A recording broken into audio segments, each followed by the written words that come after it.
Ready, I cancelled her card. Now she'll have to call me and beg, said my son to his wife. My name is Eleanor, and I am 67 years old.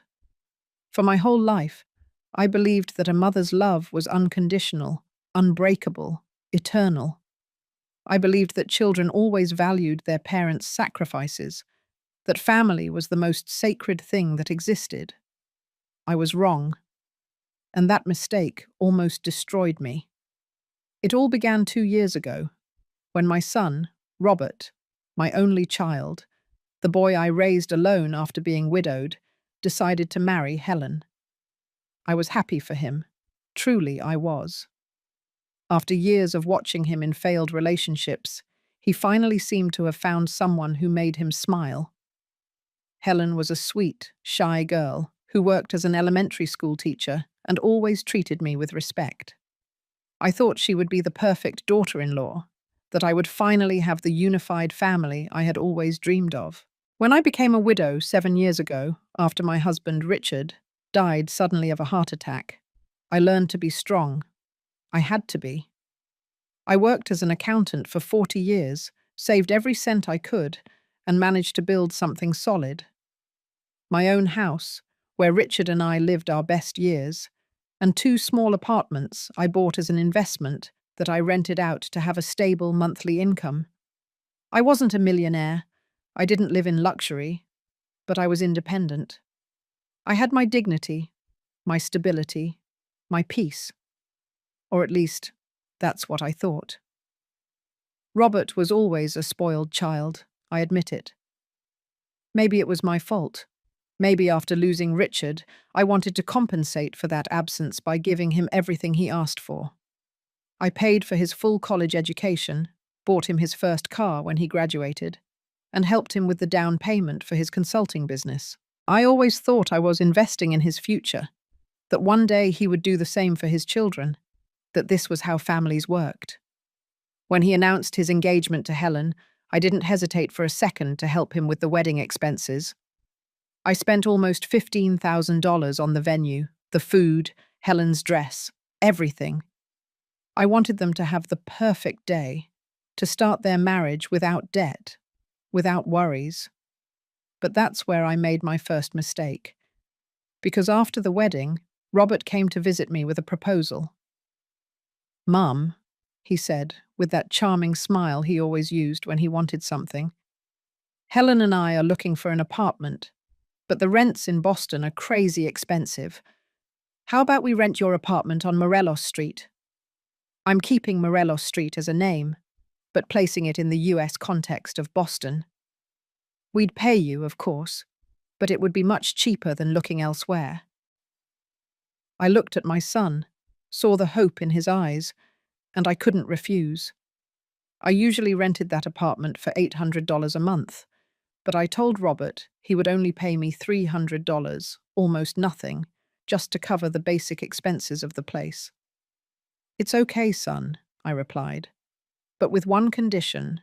We'll sign a formal contract, all legal, so there are no problems later." Robert laughed, hugged me, and told me I was the best mother in the world. We signed the papers that same week. Helen was beaming. She thanked me 1,000 times and brought me flowers. Everything seemed perfect. The first 6 months were peaceful. Robert paid me on time, visited every Sunday for dinner. I usually made a big roast beef or a slow-cooked pot roast with mashed potatoes and gravy. And Helen called me to ask for recipes or advice. I felt useful, loved, an important part of their lives. I sat down every afternoon in my green velvet armchair, the same one where Richard used to read the newspaper, drank my tea from the white porcelain cup I had inherited from my mother, and looked out the window, feeling that life, despite the losses, still had meaning. But then the subtle changes began, those small details that a mother notices but tries to ignore because she doesn't want to believe something is wrong. Robert started arriving late for our Sunday lunches. Sometimes he didn't even come, sending a text message apologizing, saying he had too much work. When he did come, he seemed distracted, constantly checking his phone, answering in monosyllables, Helen stopped calling me as much, and when she did, her voice sounded tense, forced. One Sunday, when they finally both came for dinner, I noticed something strange. Robert was wearing a new watch, one of those expensive Swiss brand watches that cost thousands of dollars. Helen had a designer handbag hanging on her chair, one of those that cost more than $2,000. I saw them and felt a pang of uneasiness in my chest. "What a nice watch, son," I commented, trying to sound casual. "Was it a gift?" Robert smiled smugly, lifting his wrist so I could see it better. "I bought it myself, Mum. My business is growing a lot. Things are going really well."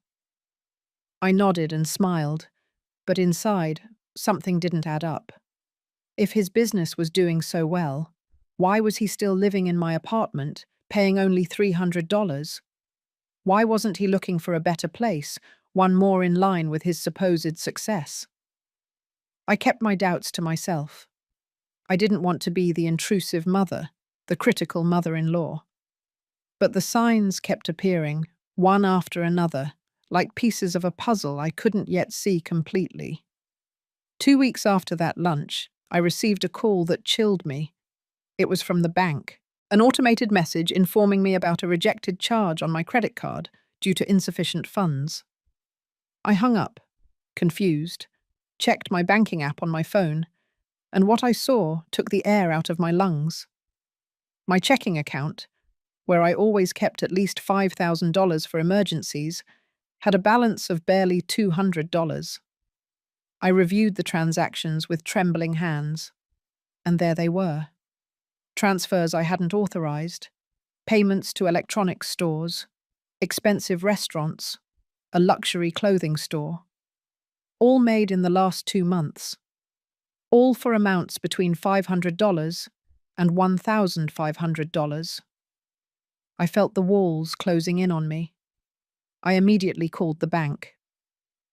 "Mrs. Eleanor," the executive explained with a professional voice.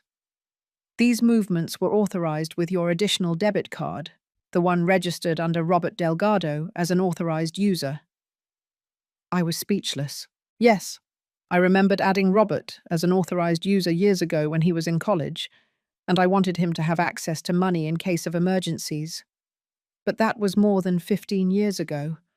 I never thought he still had that card. I never imagined he would use it like this. "Can I cancel that authorization?" I asked, trying to stay calm. "Of course, Ma'am, but we need you to come in person with an official ID." I hung up the phone and sat in my kitchen, staring at the wall, feeling the betrayal settle in my chest like a heavy stone.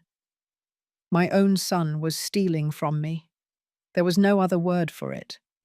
He was stealing from me, and didn't even have the decency to ask for permission. I took a deep breath, poured myself a glass of water, and decided that before confronting him, I needed to be sure. I needed to understand what was really going on. I didn't want to be the paranoid mother who accuses without proof. So, that same afternoon, I went to the bank, cancelled Robert's authorization, changed all my passwords, and requested a complete report of all transactions for the last 6 months. What I discovered was worse than I imagined. Robert had spent almost $8,000 from my account in total. $8,000 that were mine, that I had earned with my work, with my sacrifices. I felt nauseous, seeing the endless list of purchases, dinners at luxury restaurants, expensive clothes, electronic devices. He had even paid for a vacation to Miami for himself and Helen. All with my money, all behind my back.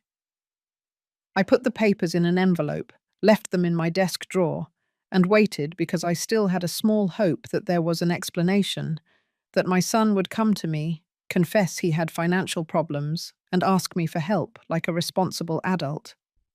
But that hope died 3 days later.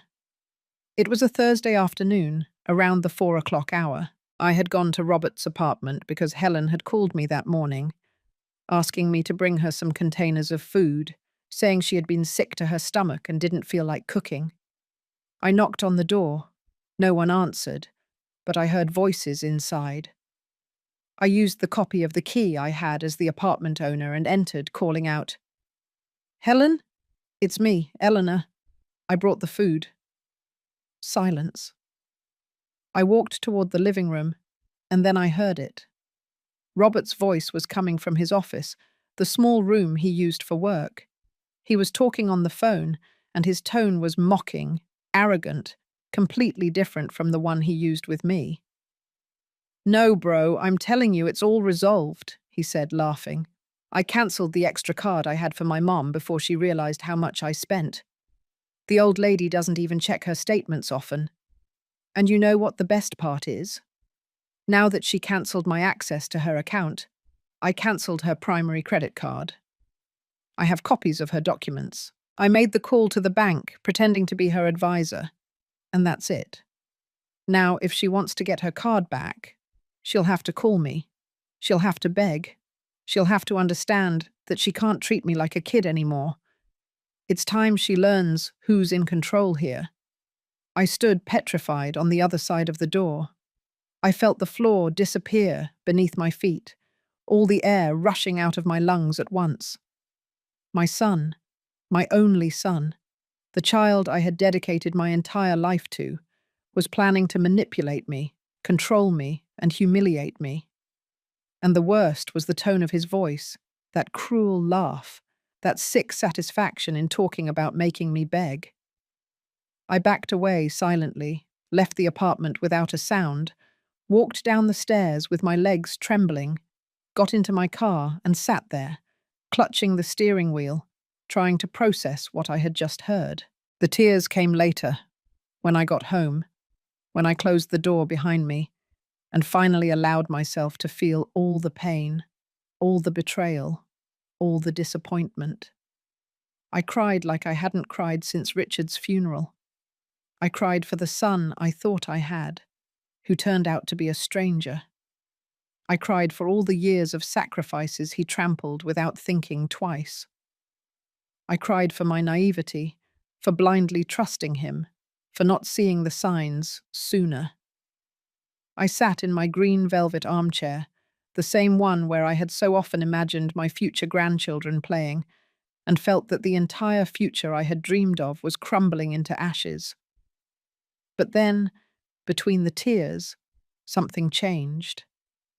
I felt a cold rage settle in my chest, a determination I didn't know I had. I looked at the white porcelain cup still in my hand, the cup my mother had given me before she died, the cup that had survived decades of moves and difficulties, and I understood something fundamental. I too had survived worse things. I had survived the death of my husband, years of hard work, and had built an estate from nothing. And I was not going to let my own son destroy me. If Robert wanted to play the smart one, if he wanted to manipulate and control me, he was about to discover that his mother wasn't the naive old woman he thought she was. I didn't sleep that night.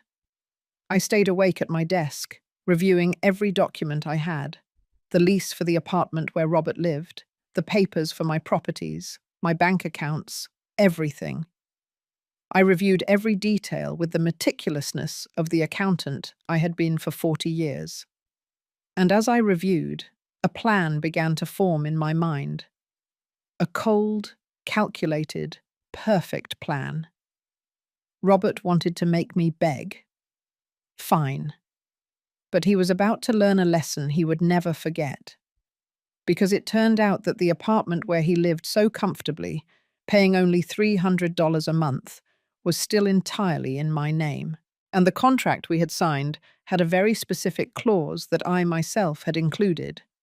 Immediate cancellation of the contract in case of non-compliance or inappropriate conduct by the tenant. I smiled for the first time in days, a small, sad but determined smile. The next morning I would call my lawyer, and then the real game would begin.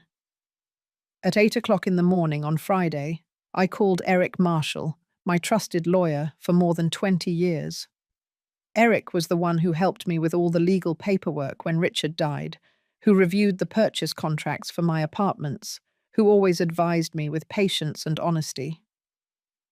Eleanor, he answered with his warm, familiar voice. What a surprise to hear from you so early. Is everything okay? I took a deep breath.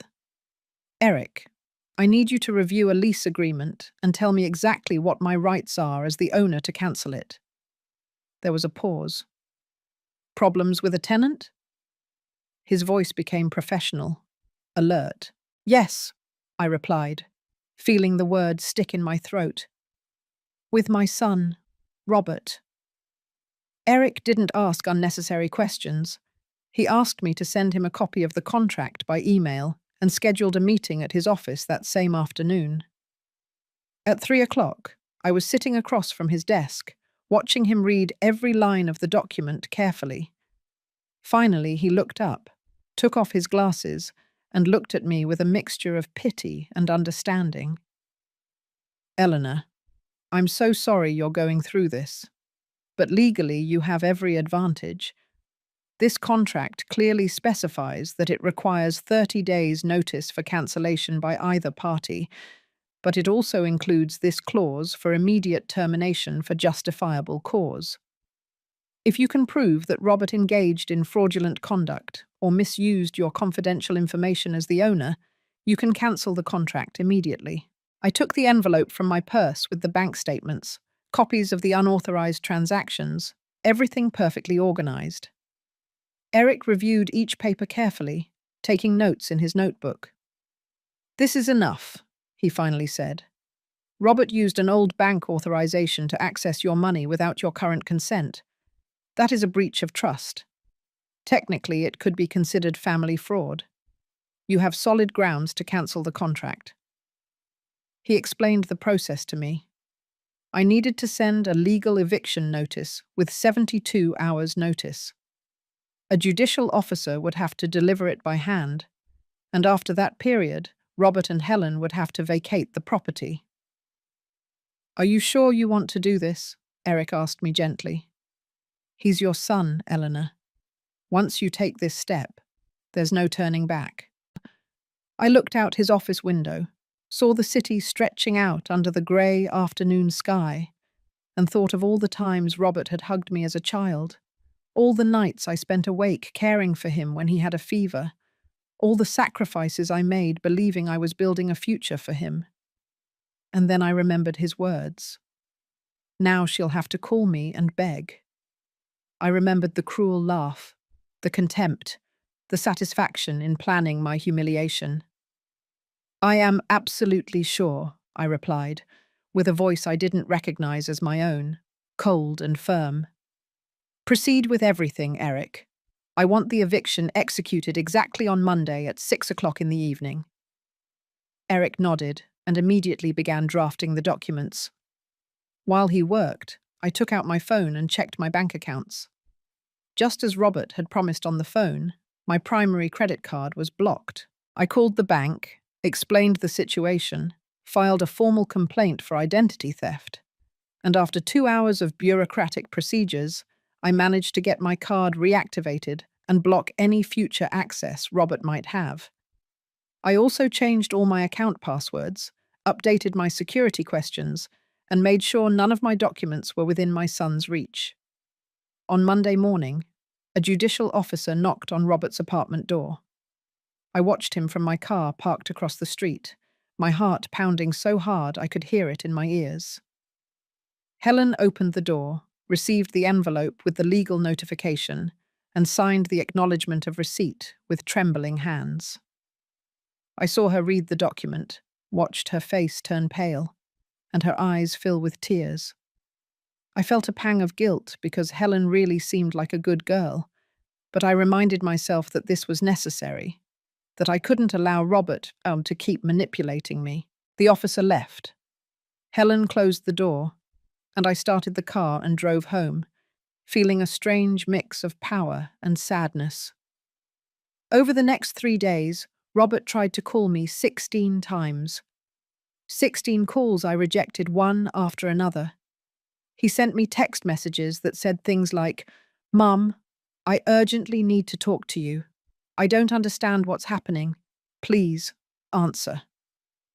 I deleted every message without responding. He also tried to come to my house, knocking on the door for 20 minutes one Tuesday night, yelling, "Mum, I know you're there. Open the door. We need to talk." I remained seated in my green velvet armchair, drinking my tea from the white porcelain cup, listening to his knocking and his pleas without moving, because now he was the one begging. Now he was the one who needed something from me, and I had decided he wouldn't get anything until it was too late. On Wednesday afternoon, 2 days before the eviction, I received a call from Helen. Her voice sounded broken, desperate. "Eleanor, please. I know Robert did something wrong. He told me everything. I know he used your money without permission, and I didn't know anything, I swear to you. I thought everything he bought was with his work money. Please, give me a chance to explain." My determination wavered for a moment. Helen's voice sounded genuine, scared. But then I remembered that Helen had used that $2,000 handbag bought with my money, that she had gone to Miami with my money, that she had enjoyed all those luxuries while I worked hard to keep my savings. "Helen," I replied calmly, "I understand you're scared, but my decision is made. The lease ends on Friday at 6 o'clock in the evening. You have until that time to vacate the apartment." "But where are we going to go?" Helen sobbed. "We don't have any money saved for a new apartment. Robert says his business is having problems, that he doesn't even have money for a deposit anywhere else." Those words confirmed my suspicions. Robert had not only stolen from me, but he had also lied about the success of his business. He had spent my money trying to maintain a facade of prosperity that didn't exist. "That's not my problem, Helen," I replied, and hung up the phone before she could say anything else. My hands were shaking. I felt like a terrible person, but I reminded myself that I hadn't created this situation. Robert did. He made the decisions that brought us here, and now he would have to face the consequences. I barely slept on Thursday night. I knew that the next day, at 6 o'clock in the evening, Robert and Helen would have to leave the apartment. I knew they would probably come to my house afterward, that there would be an inevitable confrontation. I spent the whole day mentally preparing, reviewing all the documents I had over and over again, the bank statements, the recordings of the calls to the bank reporting the fraud, copies of all the threatening messages Robert had sent me when he finally understood that I was not going to back down. I organized everything in a red folder, left it on my living room table, and waited. Friday dawned cloudy, with that grey sky that seemed to foreshadow a storm. I got up at 6 o'clock in the morning, made my coffee, and sat in the kitchen watching the clock move slowly. Every minute felt like an hour. At 9 o'clock, Eric called me to confirm that everything was in order, that the judicial officer would be present at exactly 6 o'clock to supervise the eviction without incident. "Do you want me to be there with you?" he asked with genuine concern. "No," I replied. "I need to do this alone." But that wasn't entirely the truth. In reality, I needed to see Robert's face when he realized he had completely underestimated his mother. I spent the day in a strange state of tense calm. I cleaned my house from top to bottom, even though it was already spotless. I watered my plants, organized my closet, and prepared food that I didn't have the appetite to eat. Anything to keep my hands busy and my mind distracted. At 5:45, my phone started ringing non-stop. It was Robert. I rejected the call. He called again immediately. I rejected it again. Then a text message arrived. "Mum, please, just give me 10 minutes to explain everything. I made a mistake, I admit it. But you can't do this. We are family." I read the message and felt a bitter laugh rising in my throat. Now he wanted 10 minutes to explain. Now we were family. But when he was planning to make me beg, when he was laughing about me with his friends, when he was stealing my money to maintain his fake lifestyle, then he didn't care that we were family. I didn't answer. I silenced my phone and put it in my purse. At exactly 6 o'clock, I received a message from Eric with a photo. It was Robert's apartment. I could see mountains of boxes stacked in the living room, suitcases piled by the door, and furniture heaped in disorder. The judicial officer was standing in the center, supervising. Helen was sitting on the sofa, crying with her face in her hands. And Robert wasn't there. As Eric explained to me via message, Robert had run out of the apartment 30 minutes earlier, shouting that he was going to fix all this, that his mother couldn't do this to him.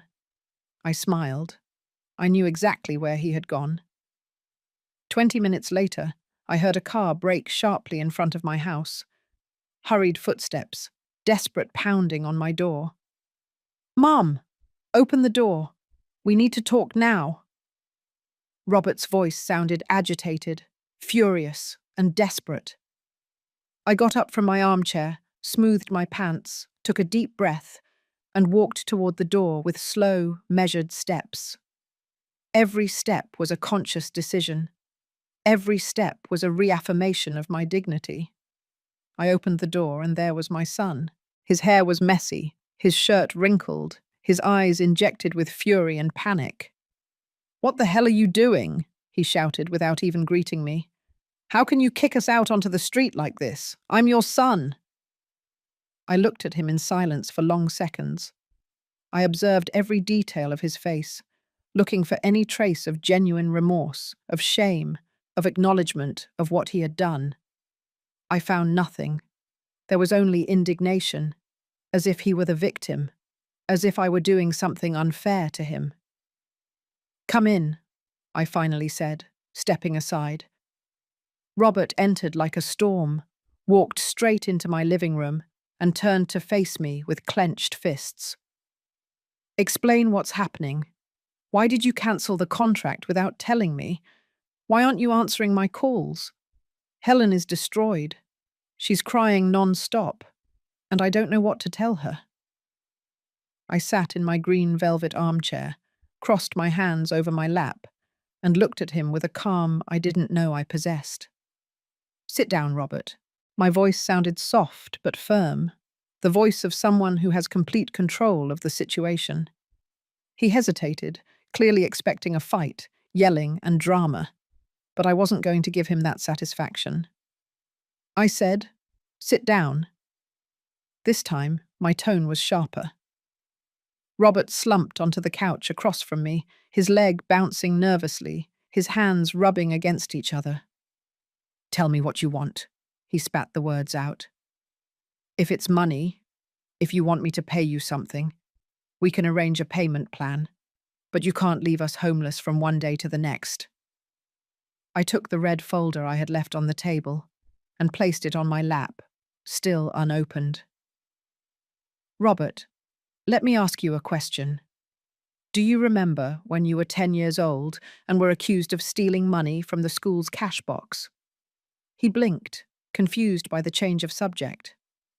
"What does that have to do with—" "Answer the question," I interrupted him.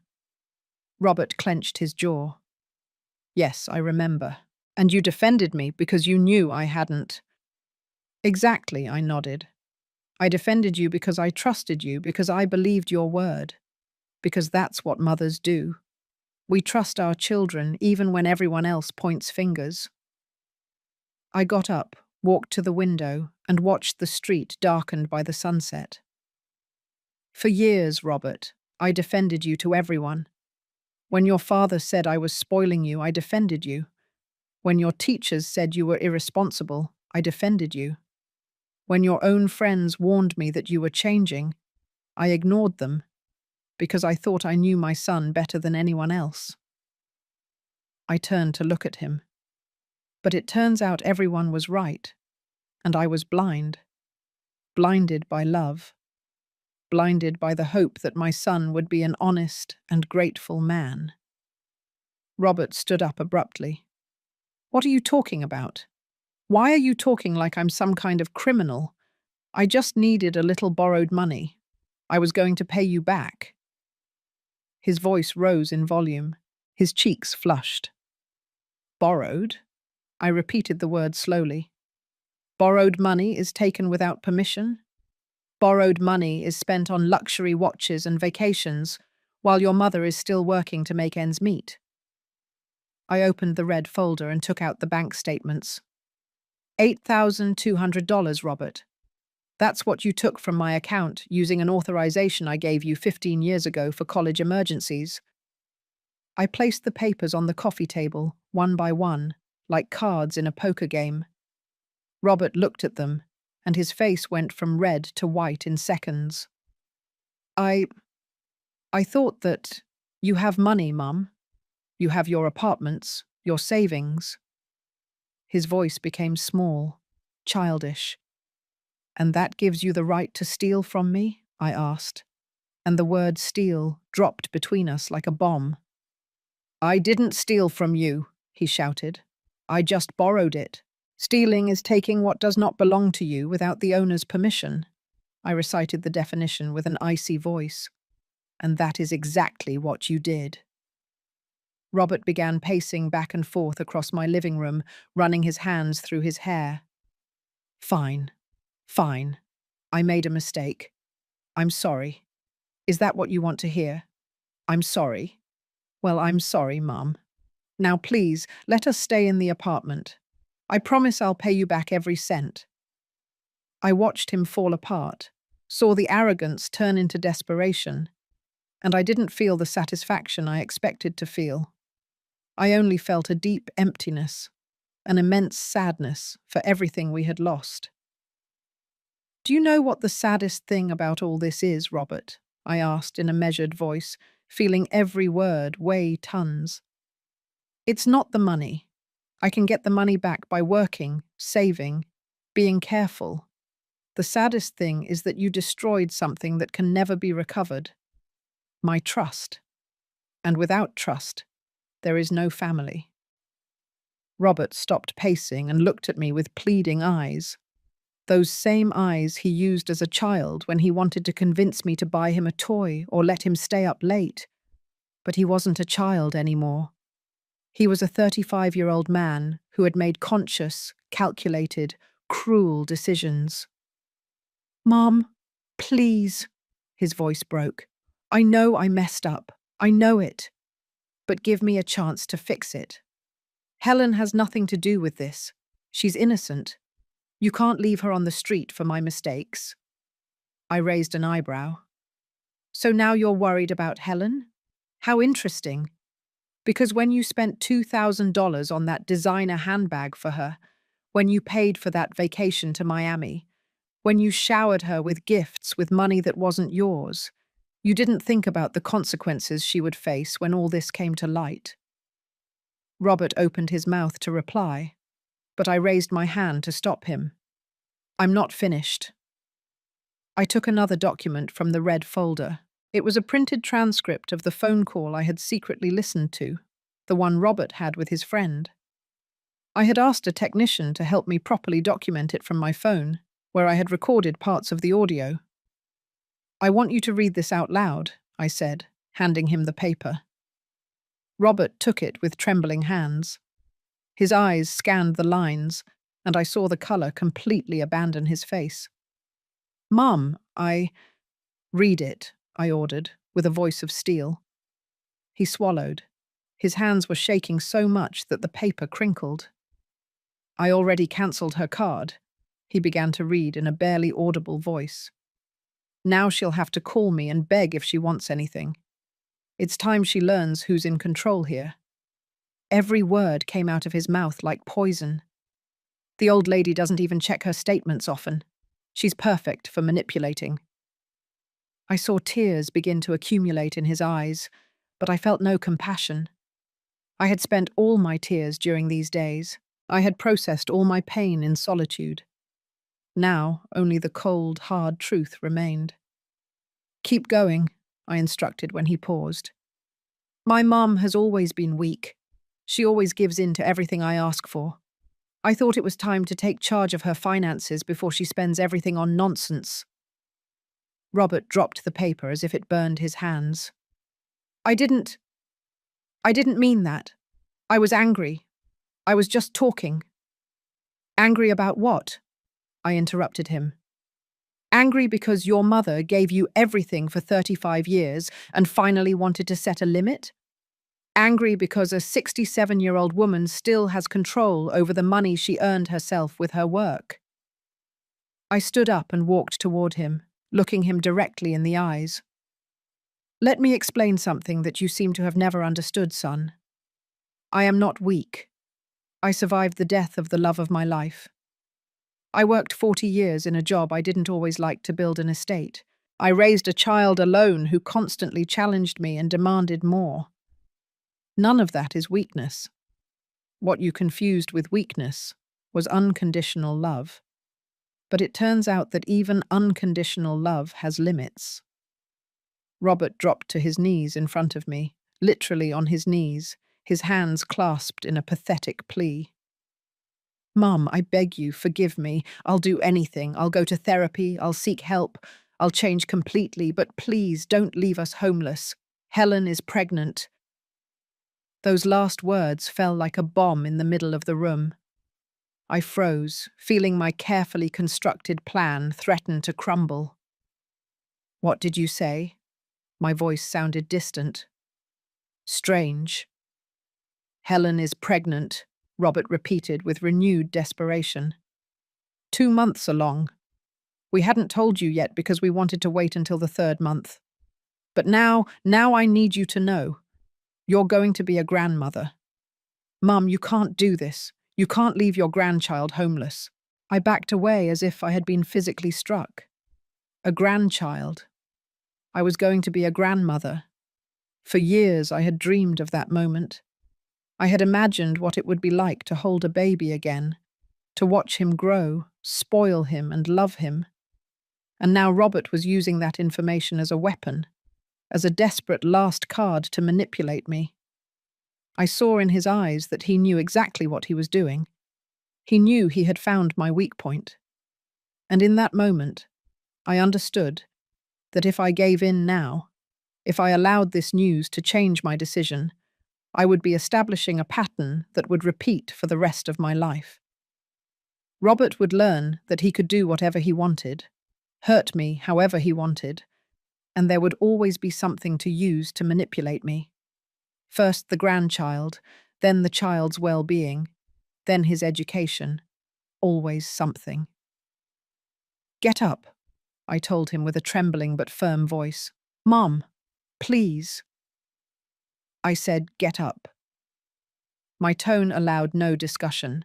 Robert slowly stood up, wiping his tears with the back of his hand. I looked at him and tried to find the child he once was, the little boy who hugged me and told me I was the best mum in the world. But that child no longer existed, if he ever truly existed at all. Congratulations on the baby, I finally said. I hope you are a better father than you have been a son, and I hope that child never, ever has to go through what I am going through now. Robert opened his mouth to speak, but I continued. The eviction stands. You have until 11 o'clock tonight to get all your things out of the apartment. After that time, the judicial officer will change the locks, and any belongings left inside will be considered abandoned. I saw the last bit of hope die in his eyes, replaced by something darker, resentment, even hatred. You know what? He said with a voice full of venom. You're right. I'm not the son you expected. But you're not the mother I thought you were either. A real mother would never leave her son out on the street with his pregnant wife, no matter what he had done. You're a bitter, lonely old woman, and you're going to die bitter and lonely. His words were designed to hurt me, to make me feel guilty, to destroy my determination. And they hurt, I won't lie. They hurt like 1,000 knives stabbing my heart. But I had already cried all my tears. I had already processed all my pain. His words no longer had the power he thought they had. Maybe, I replied with chilling calm. Maybe you're right, and I will end my days alone. But I'd rather be alone with my dignity intact than accompanied by someone who sees me as an ATM. Now please, get out of my house. Robert looked at me with a mixture of disbelief and fury. This isn't over, he threatened. I'm going to get a lawyer. I'm going to sue you for wrongful eviction, for family abandonment, for whatever it takes. I nodded calmly. You're free to try.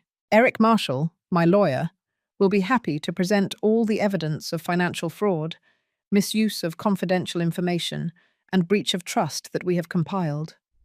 We can also include this conversation where you try to emotionally manipulate me using your unborn child as a hostage. You decide which path you prefer to take. Robert clenched his fists. His whole body trembled with contained rage. For a moment, I thought he might become violent, but then something in him broke. His shoulders dropped, his jaw loosened, and all the rage turned into absolute defeat. You're going to regret this, he said quietly, but it no longer sounded like a threat, but like a last desperate attempt to have the last word. He walked toward the door, opened it abruptly, and before leaving, he turned one last time. When that child is born, don't expect to meet him. Don't expect to be part of his life. You chose your money over your family. Now live with that decision. The door slammed shut with a bang that echoed throughout the house. I stood in the middle of my living room, surrounded by silence, holding the red folder against my chest like a shield. My legs began to shake, my whole body began to tremble, and I finally collapsed into my green velvet armchair. The tears I had contained throughout the confrontation finally flowed, silent and bitter. I cried for the grandchild I might never know, for the family that had just been completely destroyed, for the lost innocence I would never regain. I spent that entire night awake, sitting in my armchair, watching the shadows the street projected on the walls of my living room. Every noise startled me. Every car that passed in front of my house made me think Robert had returned. But he didn't return. At 11:30 in the evening, Eric sent me a message confirming that the apartment had been completely vacated, that Robert and Helen had taken all their belongings in a moving truck, and that the locks had been changed. "Are you okay?" he asked at the end of the message. I didn't answer because I didn't know the answer. I wasn't okay, but I wasn't sorry either. I was in an intermediate place, an emotional limbo, where relief and pain coexisted in equal proportions. The following days were the hardest of my life, even worse than the days after Richard's death. Because when Richard died, I at least had the consolation of knowing that our love had been real, that we had built something beautiful together. But with Robert, everything felt contaminated. Every happy memory of his childhood now came with the question, when did he start seeing me as a means to get what he wanted instead of as his mother? Did he ever genuinely love me, or was I always just a resource for him? Those questions tormented me during the day and kept me awake at night. A week after the eviction, I received a call from an unknown number. I hesitated before answering, but something in me needed to know who it was. "Eleanor." It was Helen's voice, small and fragile. "It's me, Helen. Please don't hang up." I remained silent, waiting. "I just want you to know that I didn't know anything," she continued, her voice breaking. "I didn't know Robert was using your money. He told me his business was doing great, that we could afford those luxuries. When I saw the gifts, the expensive dinners, the vacations, I thought we were finally progressing. I never imagined it was all with stolen money." Her voice broke on the last word, and I heard her sobbing on the other end of the line. "Why are you calling me, Helen?"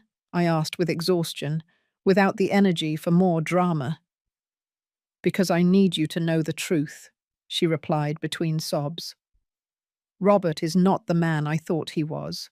Since you kicked us out of the apartment, he has shown his true colors. He's furious all the time.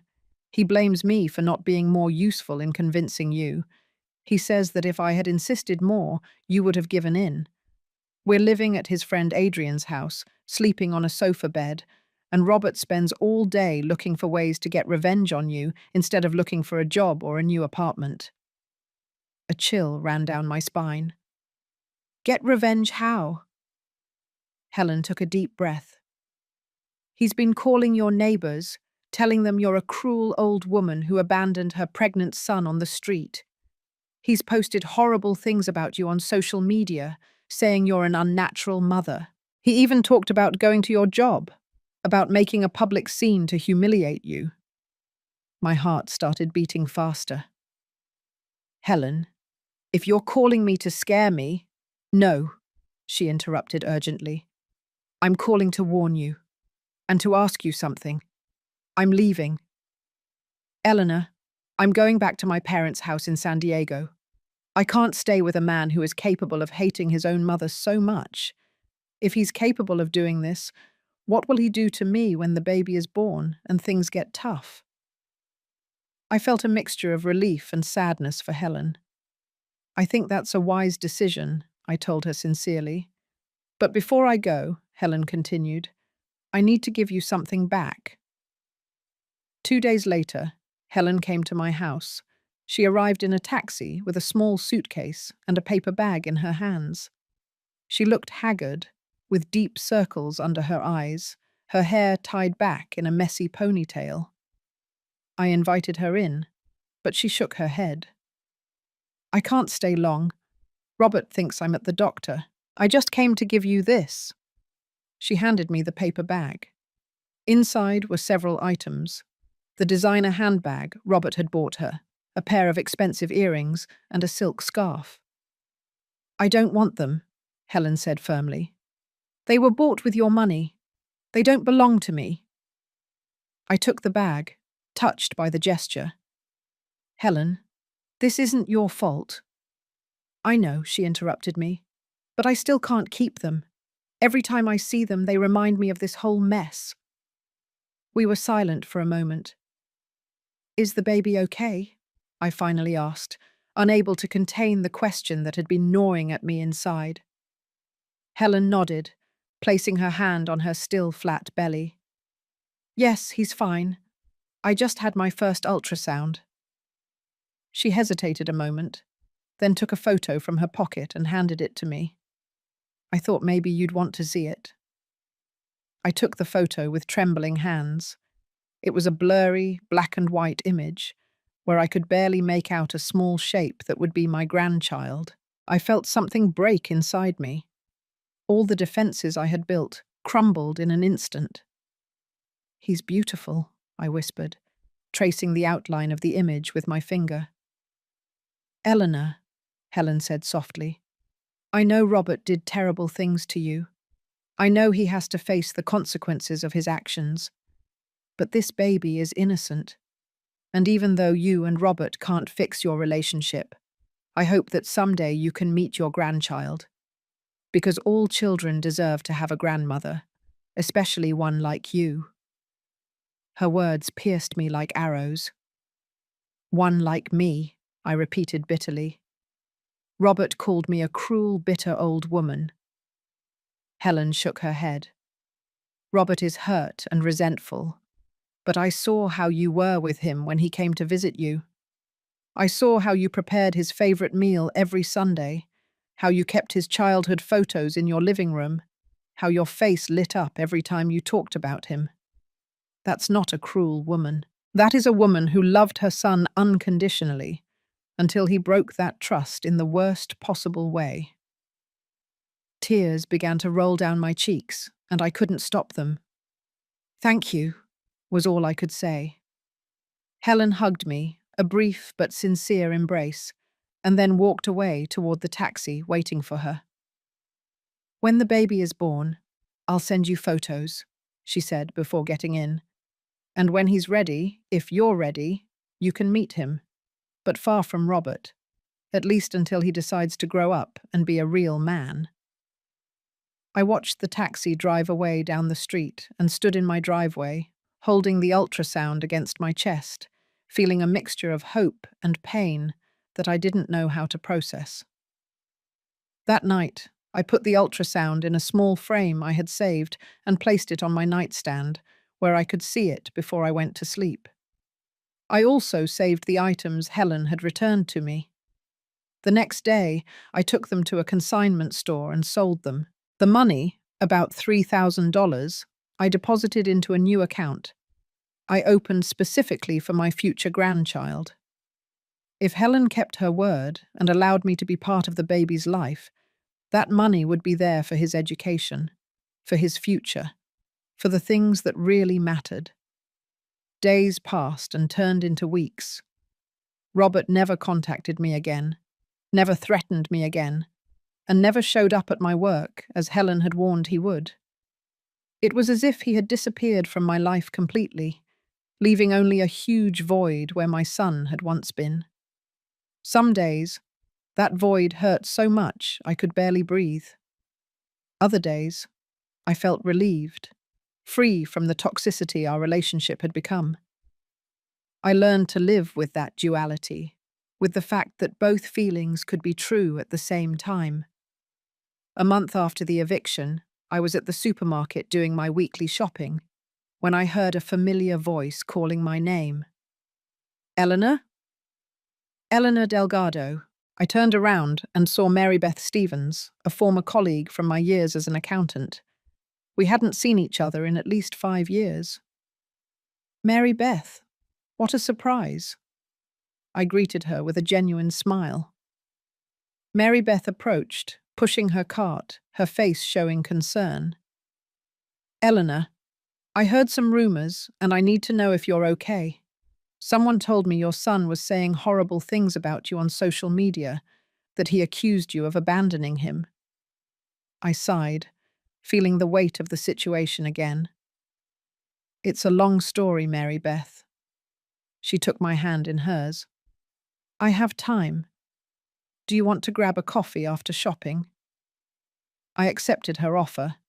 I needed to talk to someone who wasn't involved in the drama, someone who could give me an outside perspective. An hour later, we were sitting in a small coffee shop, and for the first time since it all began, I told my complete story to another person. I showed her the documents, told her about the stolen money, Robert's cruel words, Helen's pregnancy, everything. Mary Beth listened to my whole story in silence, without interrupting, only nodding occasionally or squeezing my hand when the most painful parts came out of my mouth. When I finished, I felt exhausted, but also strangely relieved, as if sharing the weight of everything that had happened had made it a little lighter. Mary Beth took a long sip of her coffee, looked me directly in the eyes, and said something I will never forget. Eleanor, you did exactly what you had to do, and anyone who judges you for it doesn't understand what it means to set healthy boundaries, even with your children. Her words surprised me because I had been expecting her to tell me I had been too harsh, that mothers should always forgive, all those cliches that society teaches us to repeat without question. Do you really think that? I asked with an insecure voice. Mary Beth nodded firmly. Of course. Look, I have kids too, 3 to be exact. I love them with all my soul. I would give my life for them without hesitation. But if one of them stole from me, lied to me, and then planned to manipulate and humiliate me, I would do exactly the same thing you did. Because loving your children doesn't mean allowing them to destroy you. Loving your children also means teaching them that actions have consequences. I felt tears of relief rolling down my cheeks. For weeks I had tortured myself thinking I was a bad mother, that I had failed in some fundamental way.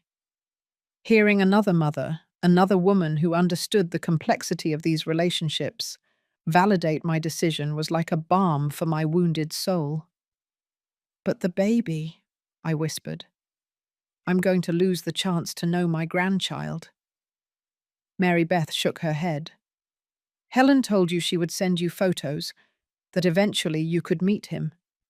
That door is not closed, Eleanor. And honestly, if Robert continues down the path he's on, eventually that child is going to grow up and ask his own questions. He's going to want to meet his grandmother. The truth always comes out.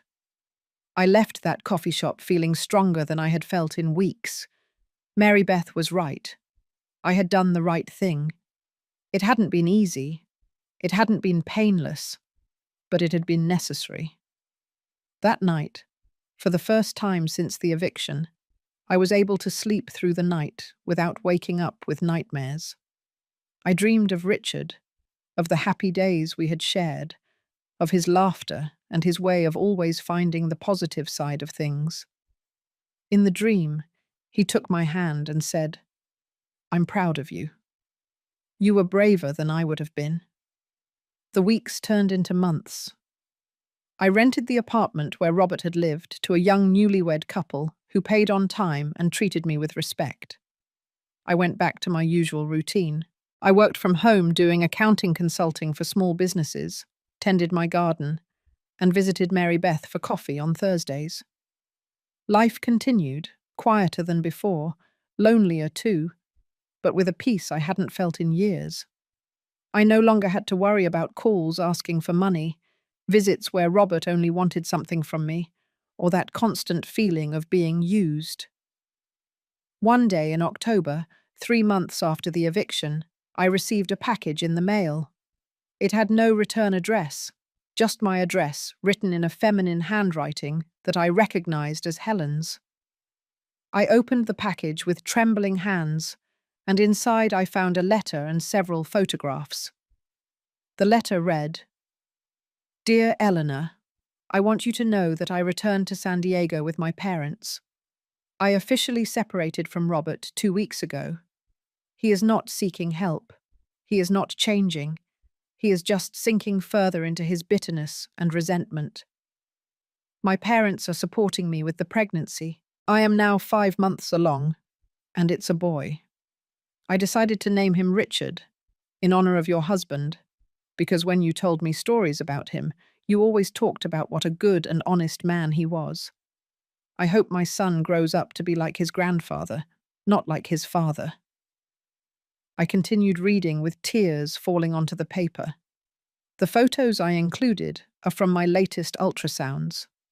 The baby is healthy and growing well. When he is born, I would love for you to meet him, if you want to.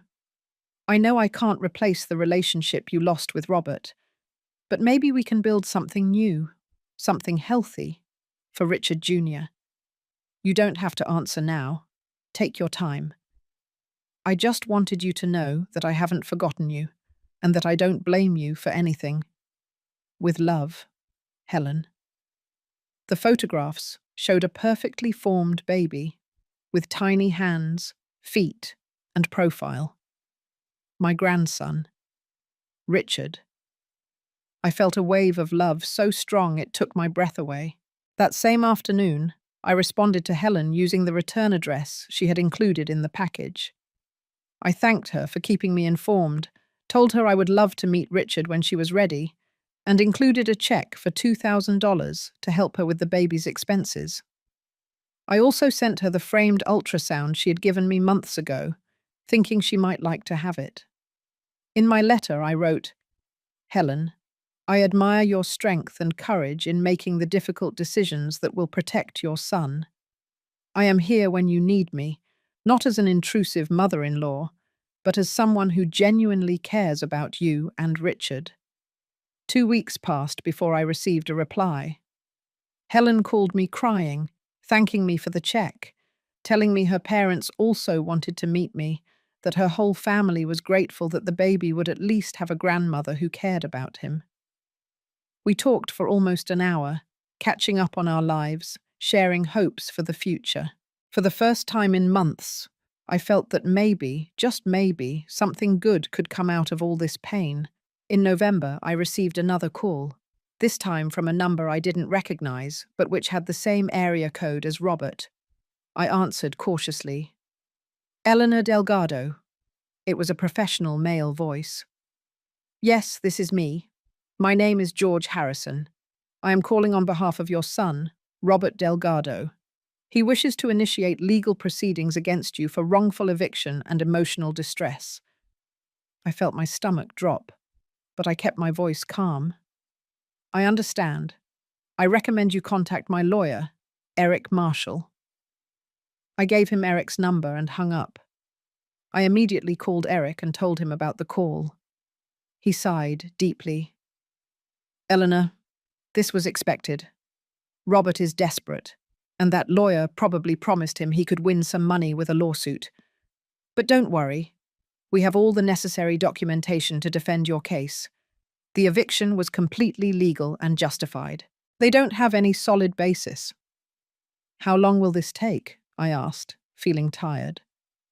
Probably several months. But trust me, we are going to win. Eric was right. The following months were exhausting, filled with court summons, depositions, and meetings with lawyers. But every time I had to testify or present evidence, I reminded myself why I was doing this. The trial took place in February, a cold, grey day that seemed to perfectly reflect the state of my heart. I arrived at the courthouse accompanied by Eric, dressed in my best beige pantsuit, my hair pulled back with dignity, and my mother's same white porcelain cup stored in my purse like a talisman of strength.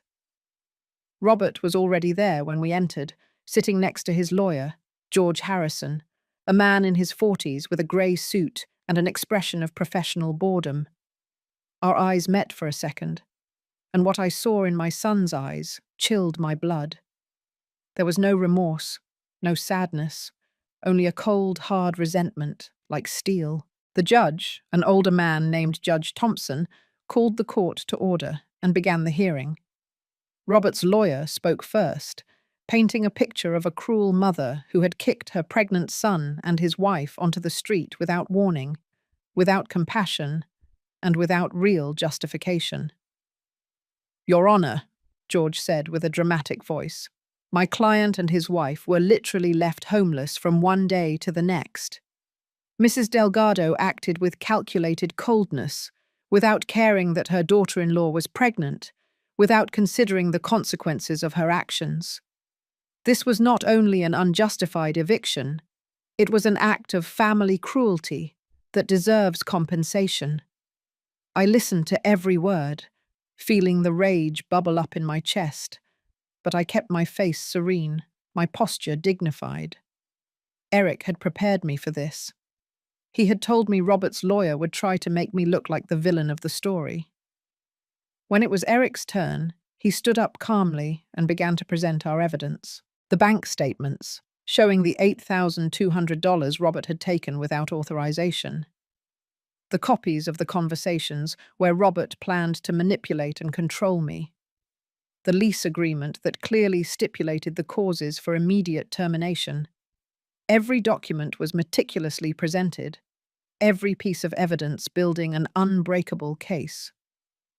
Your Honor, Eric said with a clear and firm voice, what we have here is not a cruel mother abandoning her son. What we have is a 67-year-old woman defending her estate and her dignity from an adult son who was financially exploiting her. Robert Delgado is not an innocent victim. He is a 35-year-old man who stole from his own mother, who planned to continue manipulating her, and who now seeks to victimize himself when he finally faced consequences for his actions. I looked at Robert and saw his jaw tighten, saw his hands clench into fists on the table. The judge then asked me to take the stand to give my testimony. I walked forward, my legs trembling, but keeping myself upright. Robert's lawyer questioned me first, asking questions designed to make me look like a heartless mother. Mrs. Delgado, is it true that you executed the eviction knowing your daughter-in-law was pregnant? Yes, I replied with a clear voice. You didn't care about leaving your future grandchild homeless. Let me correct something, I said, looking him directly in the eyes. I didn't leave anyone homeless.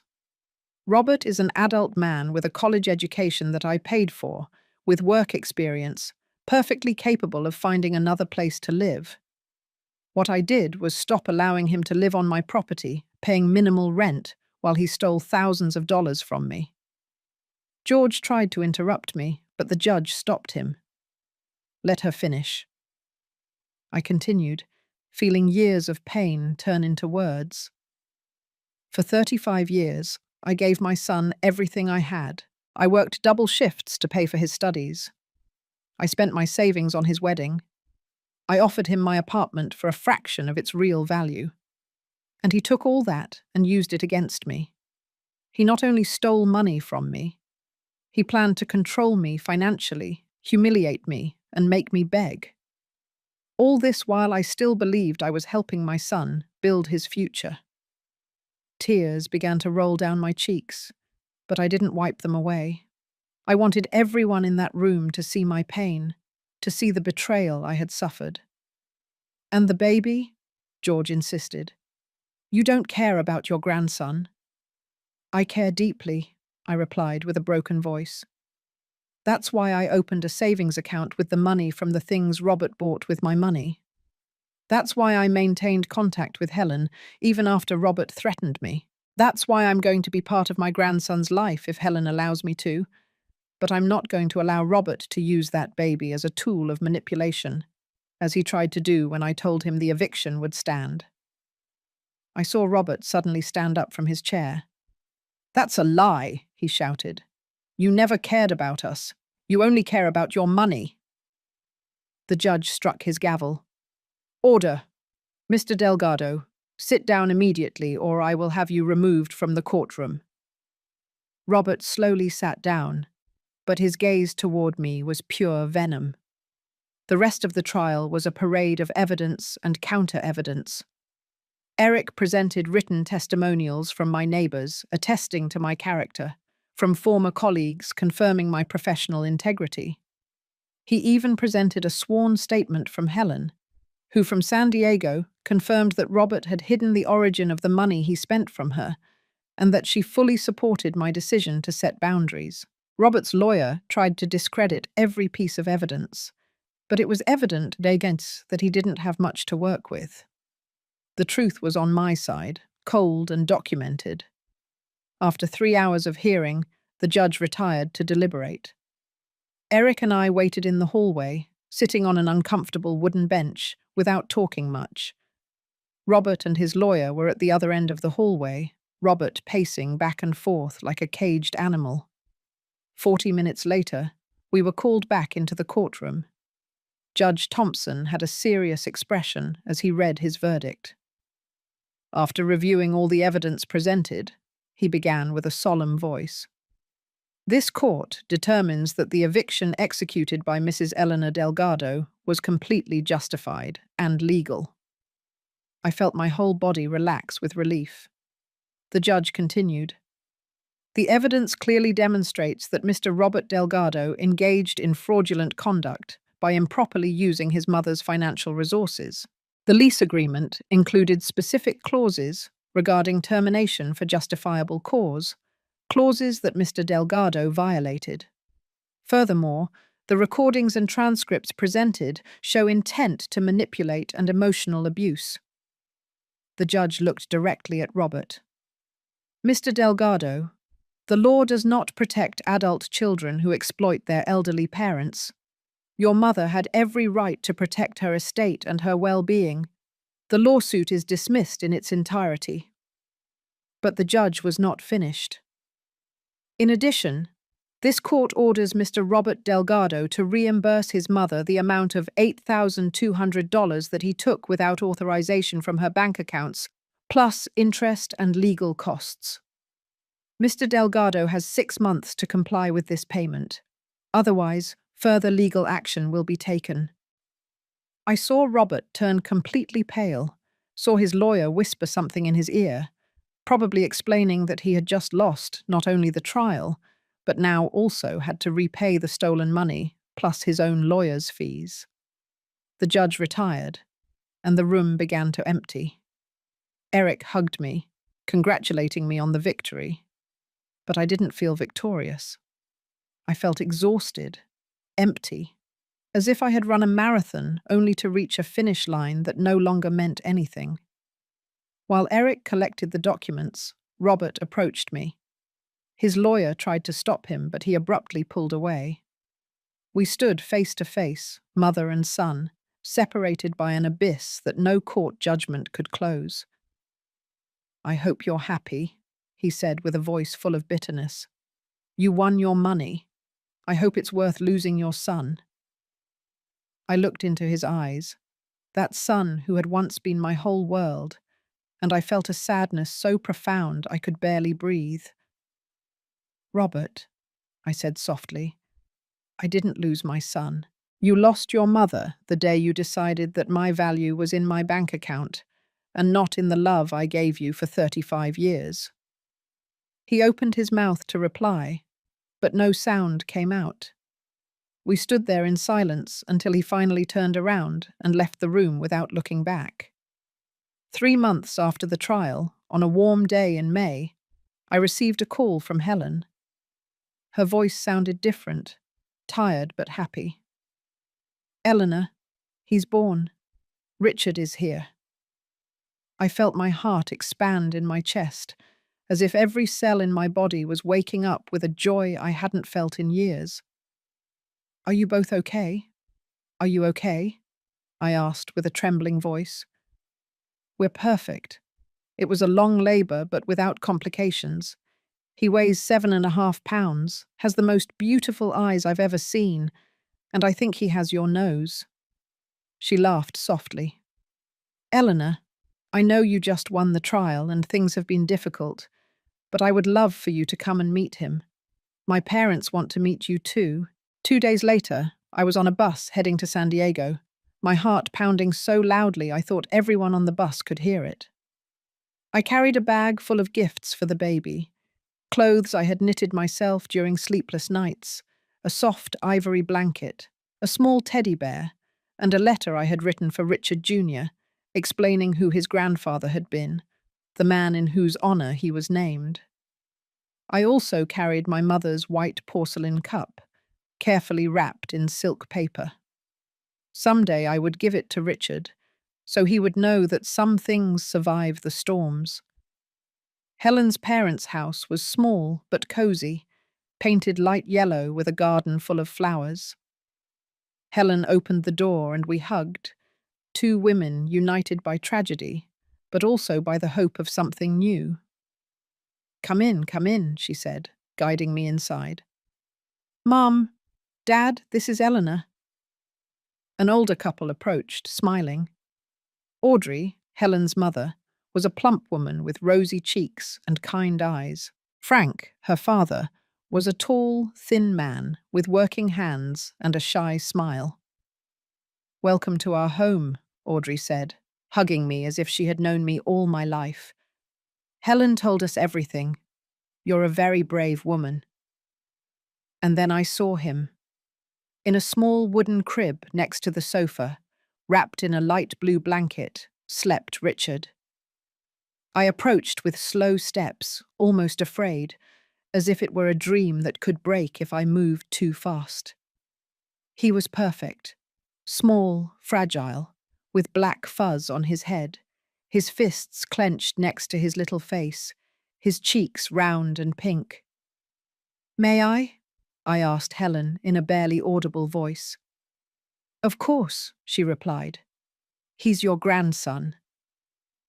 I extended my arms, and Helen carefully placed Richard in them. The weight of that baby, that new and innocent life, took my breath away. All the tears I had held back for months finally flowed freely. "Hello, Richard," I whispered, as he opened his tiny eyes and looked at me without really focusing. "I'm your Grandma Eleanor.